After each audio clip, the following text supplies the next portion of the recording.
अस्सलामुअलैकुम। Sports world में आपको वेलकम कहूंगी। मैं हूं हिफ्सा इम्तियाज। आज के टॉपिक्स पर अगर नजर डालें तो अफगानिस्तान ने पाकिस्तान को 18 रन से हराकर पहली शिकस्त का हिसाब बराबर कर दिया। कल दोनों में ये मैच खेला गया। बात करेंगे कि कहां पर गलतियां हुई। फखर जमान सेट होकर चलते बने। मोहम्मद हारिस की नाकामी एक बार फिर मौजूए बहस है। क्या ये तय हो चुका है कि फाइनल पाकिस्तान और अफगानिस्तान के दरमियान होगा? एशिया कप की टिकट्स के हवाले से अगर बात की जाए तो नए पैकेज का ऐलान कर दिया गया है और इसके साथ साथ 2 साबिक इंग्लिश कप्तानों ने क्रिकेट कवानीन में तब्दीलियों की तजावीज़ दी दी हैं और दुनिया जल्द ही एक सुपरस्टार फुटबॉलर के खेल से महरूम होने वाली है। और इसके साथ साथ इरफान पठान ने अब तोपों का रुख अब महेंद्र सिंह धोनी की तरफ कर लिया है। इन तमाम मौज़ूआत पर गुफ्तगू करने के लिए स्टूडियो में मेरे साथ मौजूद होंगे जाहिद मकसूद साहब, यूसुफ अंजुम और हमारे साथ दे रहे हैं सलीम फारिक साहब भी। उम्मीद करती हूँ आप लोग खैरियत से होंगे। जाहिद साहब, कल का मैच एक हाई एक्सपेक्टेशंस थी। पाकिस्तान ने अच्छा आगाज़ दिया, ट्राई सीरीज़ में अपने दोनों मैचेस जीते। उसके बाद कल का मैच और उसका नताइज जो हमने देखा है, नतीजा, आपको क्या लगता है कहाँ पे गलतियाँ हुई और कि क्या हुआ हमारी टीम को कल के मैच में? देखिए, हम पहले भी जिक्र कर चुके थे क्योंकि पाकिस्तान ने पहले 2 मैचेस खेले, दोनों में टॉस जीता, पहले बैटिंग की। और हम गुज़श्ता रोज़ भी जिक्र कर रहे थे कि उस वक्त पाकिस्तानी टीम का ज़रा थोड़ा सा पता चलेगा, इम्तिहान होगा जब चेज़ पे जाएगी, हदफ का ताक़ब करेगी।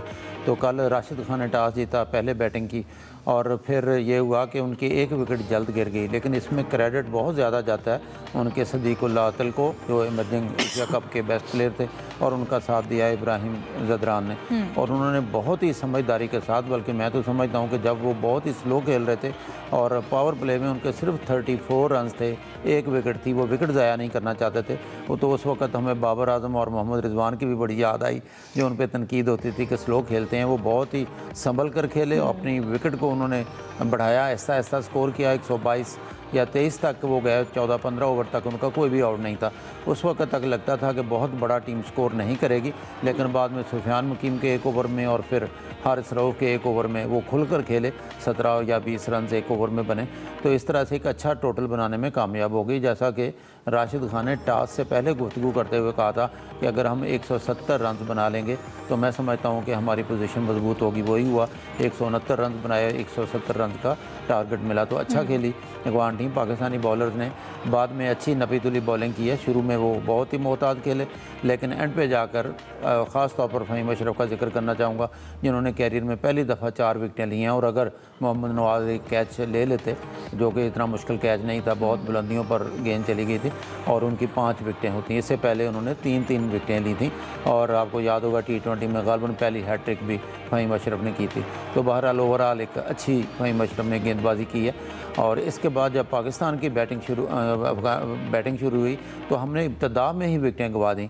और आपको याद होगा पहली गेंद पर साइम ने, जो कि ऊपर से गेंद गुजर सकती थी, उसको बल्ला टच किया और चलते बने। तीसरे ओवर में साहबजादा फरहान आउट हो गए, तो टीम वहीं पे ज़रा प्रेशर में आ गई। पावर प्ले में पाकिस्तान के ज़्यादा रन थे, गालबन 54 थे, लेकिन 2 विकेटें थीं। पाकिस्तान की विकेटें वक्फों से गिरती रहीं और हार की एक बड़ी वजह अब करार दी जा रही है वो सलमान आगा का रन आउट होना है। वहाँ पे तो हमने क्लब क्रिकेट भी देखी है, वहाँ भी कोई ऐसे आउट नहीं होता। शायद डाइव करते तो वो बच जाते, लेकिन उनका आउट होना बहुत महंगा पड़ा है। फ़खर जमां का जैसे आपने जिक्र किया, तवक्को की जाती है कि फ़खर जमां से हमेशा हर मैच में कि बड़ा स्कोर करेंगे, बड़ा खुल कर खेलेंगे, लेकिन ऐसा हो नहीं सका। फ़खर भी 24-25 रन बनाकर फ़खर जमां भी चलते बने। तो कहना चाहिए टीम उसी वक्त प्रेशर में आ गई थी। और फिर जैसे जैसे मैच आगे बढ़ता रहा, प्रेशर बढ़ता रहा। और फिर फजले हक फारूकी की तारीफ़ करना चाहूँगा, क्योंकि ज़्यादातर उन्होंने स्पिनर्स पर इन्हिसार किया था। अफगानिस्तान ने 4 स्पिनर रेगुलर शामिल किए थे, लेकिन फजले हक फारूकी ने हमारे दोनों ओपनर्स को जल्द फारग कर दिया। बहुत ही नपी तुली बॉलिंग की। फिर स्पिनर्स जो है, ख़ास तौर पर जो एक्सपीरियंस स्पिनर्स हैं, राशिद खान और मोहम्मद नबी, उन्होंने आउट क्लास जो है वो बॉलिंग की है। और पाकिस्तान जो अगर हारिस रऊफ के आखिरी जो है चौके छक्के निकाल दिए जाएंगे, उनका बल्ला खूब घूमा, तो शायद इससे बड़े मार्जिन से पाकिस्तानी टीम हार जाती। तो बहुत सी वजूहत हैं और पाकिस्तान की फ़ाइनल से पहले ये हार जो है काफ़ी कुछ मैनेजमेंट को और कप्तान सोचने समझने का वक्त भी मिल गया। सलीम साहब, आप क्या समझते हैं कल के मैच में टर्निंग पॉइंट कौन सा था पाकिस्तान के लिए? कल पाकिस्तान ने शुरू में तो एक तो बॉलिंग भी अच्छी नहीं की, और हम आखिर के ओवर से कहते हैं कल तो बिल्कुल शुरू से ही खराब बॉलिंग रही पाकिस्तान।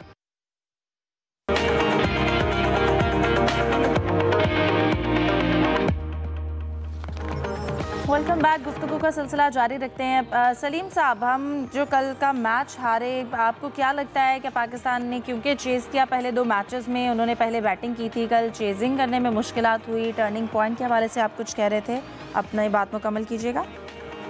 जी बिल्कुल, बात यही है कि चेस करने में हमारी टीम को मसाइल हैं और अभी यही लग रहा था कि 160 प्लस अगर हुआ तो फंस जाएगा मैच, और फिर ऐसे ही हुआ। फिर हम लोगों ने एक चीज और नोट की है कि टॉप ऑर्डर में थोड़ा थोड़ा कंट्रीब्यूशन है। साहबजादा फरहान जो है, अगर हम उनकी परफॉर्मेंस देखें तो 150 करते हैं, फिर 2-3 मैचों में वो फिर कुछ नहीं कर पाते। साइम अयूब का भी ऐसा ही है कि उनकी 1-2 बड़ी इनिंग है, फिर मुसलसल नाकाम होते हैं। फखर 10-12 इनिंग हो चुकी है, कोई 50 उन्होंने नहीं बनाई। तो मतलब थोड़ा थोड़ा कंट्रीब्यूट ये कर रहे होते हैं। तो कभी कभार जैसे हसन नवाज कर जाते थे स्कोर, या एक में साइम नहीं किया तो स्कोर बन जाता था। लेकिन अब जब मिडिल ऑर्डर हमारी एक्सपोज हुई, जब मौका आया तो पता लग गया हमें। अब इससे बड़ी शर्म की बात क्या होगी कि जो नंबर 10 हमारे हारिस थे, वो पाकिस्तान के टॉप स्कोरर रहे और आखिरी विकेट के लिए 40 रन की पार्टनरशिप बनाई हम लोगों ने, और ये रिकॉर्ड बनाए बल्कि कि नंबर 10 का पाकिस्तानी बैटर का। और हारिस को काम करना चाहिए था बॉलिंग में, लेकिन बैटिंग में वो परफॉर्म कर रहे हैं। फिर फील्डिंग पाकिस्तान की बहुत खराब रही। आपने देखा होगा कि ओवर थ्रो के 5 रन दिए, कैच भी ड्रॉप किया था। इसके अलावा ग्राउंड फील्डिंग भी इतनी अच्छी नहीं थी। बैटिंग में की तो हमने जिक्र किया, बॉलिंग आप देखें 16वें ओवर में हमें दूसरी विकेट मिली थी। इतना डोमिनेट कर रहा था अफगानिस्तान। बाद में भी जो विकेटें उनकी गिरी, उमार धाड़ के चक्कर में गिरी। नो डाउट फहीम ने अच्छी बॉलिंग की और उन्होंने 4 विकेटें ली हैं। और जो उन्होंने 60 T20 मैचेस खेले, 8 साल हो गए उनको, पहली बार उन्होंने कैरियर में विकेटें ली हैं 4। उससे पहले 3 मुख्तलिफ मैचों में उन्होंने 3 विकेटें ली थी। बहुत डिफेंसिव क्रिकेट खेलते हुए नजर आए। ऐसे ही था ना, बिल्कुल ऐसे ही था कि खेल ही नहीं पा रहे थे। और देखें विकेटें गिरी जा रही थी और ऐसा कोई पार्टनरशिप नहीं बन रही थी, आउट हुए जा रहे थे। हारिस के हवाले से क्या कहेंगे? मोहम्मद हारिस का आपने जिक्र किया, गुज़िश्ता 8 इनिंग्स में उनका सबसे बड़ा स्कोर 15 रन्स रहा है। क्या उनके नंबर चेंज करने की वजह से बैटिंग और लाइन जो है वो चेंज होने की वजह से बैटिंग ऑर्डर उनको इस तरह से मसला हो रहा है? देखिए हारिस बहुत बुरी तरह से आउट ऑफ फॉर्म से बिल्कुल स्कोर नहीं हो रहा। 8-10 मैच उनके भी हो चुके हैं, उनका एक बार डबल फिगर में गए, बाकी नहीं गए। बैटिंग नंबर भी उनका चेंज हुआ है। ज्यादा पुरानी बात नहीं, वो सेंचुरी भी कर चुके, लेकिन अब बिल्कुल ऑफ कलर नजर आ रहे हैं। फिर क्रिटिसिज्म भी उन पे बहुत हो रहा है, जो 1-2 उन्होंने स्टेटमेंट दिए, वो प्रेशर का भी। ऐसे में अच्छा ये है कि उनको रेस्ट दें और जैसे साहबजादा जो विकेट कीपिंग कर सकते हैं उनसे कराएं। लेकिन अब इशू इसमें ये भी है कि हमारे पास बेंच पे भी ऐसे कोई बैटर्स स्पेशलिस्ट मौजूद नहीं है। लेकिन फिर भी सलीम साहब, मसाइल का कोई हल निकालना तो बिल्कुल ज़रूरी है। यूसुफ, आपको क्या लगता है, कल अगर हम कप्तान की जैसा कि बात की जाए, उनकी कारकर्दगी के हवाले से आप क्या कहेंगे? जिस तरह से वो आउट हुए, फिर उसके साथ साथ उनके जो डिसीजन है, हम ये कहते हैं कि हमारे जो दूसरी अपोजिट टीम है अफगानिस्तान के बैटर्स हैं, वो पहले उन्होंने अपनी जगह सेट की और उसके बाद वो खुल गए। वो वाकई में खुल गए या डेथ ओवर्स में हमारी बॉलिंग जो है वो इतनी अच्छी, इतनी इफेक्टिव नहीं रहती कि दूसरों को मौका मिल जाता है और हम उन पर प्रेशर नहीं डाल सकते?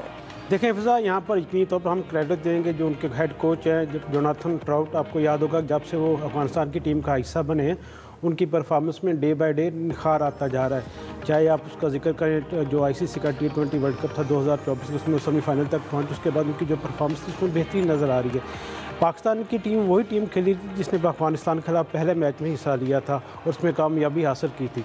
इसका मतलब यह कि पाकिस्तान की टीम की जो खूबियाँ खामियाँ थी सारी उन्होंने मॉनिटर की जोनाथन ट्राउट ने, और एक अच्छी प्लानिंग के साथ वो मैदान में उतरे। पाकिस्तान की टीम हम देखते हैं अमूमन जो शुरू के ओवर्स में इतना ज़्यादा अच्छा परफॉर्म नहीं कर पाती, एकदम से उनकी जो विकेटें वो गिरना शुरू हो जाती हैं। इसकी निस्बत अगर अफगानिस्तान की टीम के हम बैटिंग लाइन का तजिया करें तो उन्होंने 1 विकेट गिरने के बावजूद उनके हाथ पाँव नहीं फूले।